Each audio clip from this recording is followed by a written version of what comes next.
জাতীয় ঐক্যমত কমিশনের কাছে পার্বত্য চট্টগ্রামকে স্বায়ত্তশাসন দেওয়ার দাবি জানানোয় ইউপিডিএফকে নিষিদ্ধের দাবিতে বিক্ষোভ হয়েছে রাঙামাটিতে।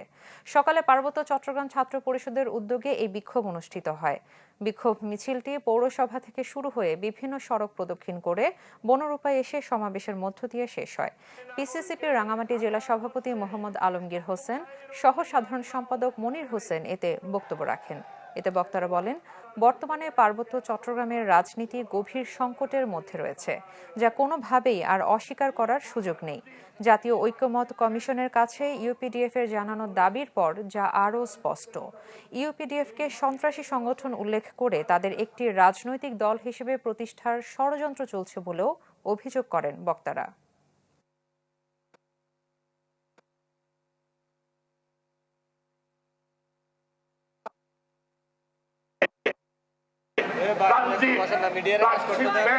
সকল প্রকার চুক্তি বাতিল করতে হবে। এই ট্রান্সশিপমেন্ট আর ট্রানজিটের কথা বলে বিগত দিনের সরকার 16 বছরে বাংলাদেশের হাজার হাজার লক্ষ লক্ষ কোটি টাকা ভারতের হাতে তুলে দিয়েছে। আমরা এটা আর দেখতে চাই না। চট্টগ্রামে যারা 54 বছর যাবৎ খুন করছে, অস্ত্রবাজি করছে, সেনাবাহিনীকে গুলি করে বা হত্যা করা হচ্ছে, তাদেরকে অনতি বিলম্বে নিষিদ্ধ ঘোষণা করতে হবে।